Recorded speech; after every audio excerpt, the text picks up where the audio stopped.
What's up, TA people? Today we have the CYBERSMOKER 2.0 project coming at you.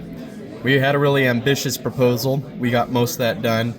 Some of that's not really super applicable here in the class. I'm showing you the most applicable class parts. Everything runs on an ESP32 little S1 room chip. He's beautiful. He does the thinking. He runs the ESP IDF just like the Lowland does, but he's just cute and small, and I love him. We have the same screen from the class. We're using the screen to display all of our smoker data.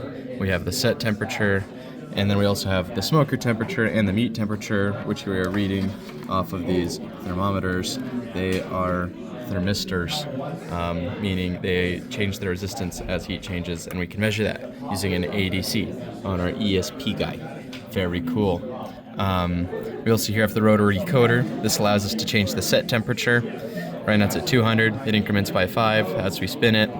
This was done using interrupts, GPIO interrupts, which means it doesn't care about the period. He's very cool like that.